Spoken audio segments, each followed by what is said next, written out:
जय श्री कृष्ण। अध्याय 6 श्लोक 6 से आगे का वर्णन।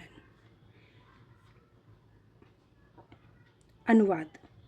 जिसने मन को जीत लिया है उसके लिए मन सर्वश्रेष्ठ मित्र है, किंतु जो ऐसा नहीं कर पाया उसके लिए मन सबसे बड़ा शत्रु बना रहेगा। तात्पर्य। अष्टांग योग के अभ्यास का प्रयोजन मन को वश में करना है, जिससे मानवीय लक्ष्य प्राप्त करने में वह मित्र बना रहे। मन को वश में किए बिना योगाभ्यास करना मात्र समय को नष्ट करना है। जो अपने मन को वश में नहीं कर सकता वह सतत अपने परम शत्रु के साथ निवास करता है और इस तरह उसका जीवन तथा लक्ष्य दोनों ही नष्ट हो जाते हैं। जीव की स्वाभाविक स्थिति यह है कि वह अपने स्वामी की आज्ञा का पालन करे, अतः जब तक मन अविजित शत्रु बना रहता है तब तक मनुष्य को काम, क्रोध, लोभ, मोह आदि की आज्ञाओं का पालन करना होता है। किंतु जब मन पर विजय प्राप्त हो जाती है तो मनुष्य इच्छा अनुसार उस भगवान की आज्ञा का पालन करता है जो सबों के हृदय में परमात्मा स्वरूप स्थित है। वास्तविक योगाभ्यास हृदय के भीतर परमात्मा से भेंट करना तथा उसकी आज्ञा का पालन करना है।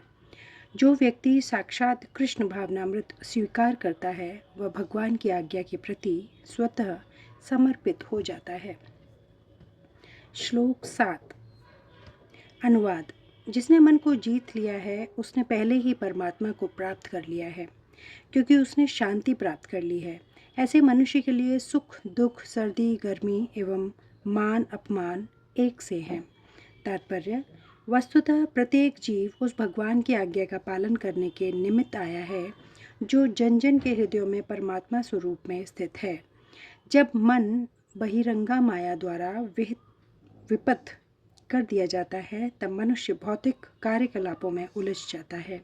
अतः ज्यों ही मन किसी योग पद्धति द्वारा वश में आ जाता है त्यों ही मनुष्य को लक्ष्य पर पहुंचा हुआ मान लिया जाना चाहिए। मनुष्य को भगवत आज्ञा पालन करना चाहिए। जब मनुष्य का मन परा प्रकृति में स्थिर हो जाता है तो जीवात्मा के समक्ष भगवत आज्ञा पालन करने के अतिरिक्त कोई विकल्प नहीं रह जाता। मन को किसी न किसी उच्च आदेश को मानकर उसका पालन करना होता है। मन को वश में करने से स्वतः ही परमात्मा के आदेश का पालन होता है। चूंकि कृष्ण भावना भावित होते ही यह दिव्य स्थिति प्राप्त हो जाती है। अतः भागवत भक्त संसार के द्वंद्वों यथा सुख, दुख, सर्दी, गर्मी आदि से अप्रभावित रहता है। यह अवस्था व्यवहारिक समाधि या परमात्मा में तल्लीनता है। श्लोक 8। अनुवाद। वह व्यक्ति आत्म साक्षात्कार को प्राप्त तथा योगी कहलाता है जो अपने अर्जित ज्ञान तथा अनुभूति से पूर्णतः संतुष्ट रहता है। ऐसा व्यक्ति अध्यात्म को प्राप्त तथा जितेंद्रिय कहलाता है। वह सभी वस्तुओं को, चाहे वे कंकड़ हो, पत्थर हो या कि सोना, एक समान देखता है। तात्पर्य। परम सत्य की अनुभूति के बिना कोरा ज्ञान व्यर्थ होता है। भक्ति सार मृत सिंधु में कहा गया है, कोई भी व्यक्ति अपनी दूषित इंद्रियों के द्वारा श्री कृष्ण के नाम, रूप, गुण तथा उनकी लीलाओं के दिव्य प्रकृति को नहीं समझ सकता। भगवान की दिव्य सेवा से पूरित होने पर ही कोई उनके दिव्य नाम, रूप, गुण तथा लीलाओं को समझ सकता है। यह भगवद गीता कृष्ण भावनामृत का विज्ञान है। मात्र संसारी विद्वता से कृष्ण भावना भावित नहीं हो सकता। उसे विशुद्ध चेतना वाले व्यक्ति का सानिध्य प्राप्त होने का सौभाग्य मिलना चाहिए। कृष्ण भावना भावित व्यक्ति को भगवत कृपा से ज्ञान की अनुभूति होती है, क्योंकि वह विशुद्ध भक्ति से तुष्ट रहता है। अनुभूत ज्ञान से वह पूर्ण बनता है। आध्यात्मिक ज्ञान से मनुष्य अपने संकल्पों में दृढ़ रह सकता है, किंतु मात्र शैक्षिक ज्ञान से वह ब्रह्मा विरोधाभासों द्वारा मोहित और भ्रमित होता रहता है। केवल अनुभवी आत्मा ही आत्मसंयमी होता है, क्योंकि वह कृष्ण की शरण में जा चुका होता है। वह दिव्य होता है क्योंकि उसे संसारी विद्वता से कुछ लेना देना नहीं रहता। उसके लिए संसारी विद्वता तथा मनोधर्म जो अन्यों के लिए स्वर्ण के समान उत्तम होते हैं, कंकड़ों या पत्थरों से अधिक नहीं होते। श्लोक 9। अनुवाद।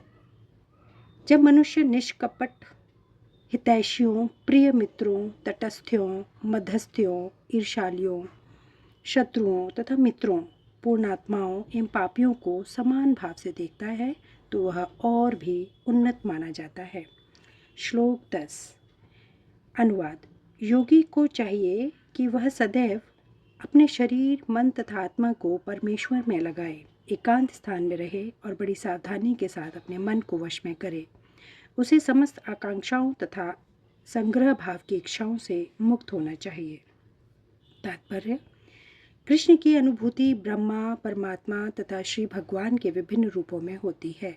संक्षेप में कृष्ण भावनामृत का अर्थ है भगवान की दिव्य प्रेमा भक्ति में निरंतर प्रवृत्त रहना। किंतु जो लोग निराकार ब्रह्मा अथवा अंतर्यामी परमात्मा के प्रति आसक्त होते हैं वे भी आंशिक रूप से कृष्ण भावना भावित हैं, क्योंकि निराकार ब्रह्मा कृष्ण की आध्यात्मिक किरण है और परमात्मा कृष्ण का सर्वव्यापी आंशिक विस्तार होता है।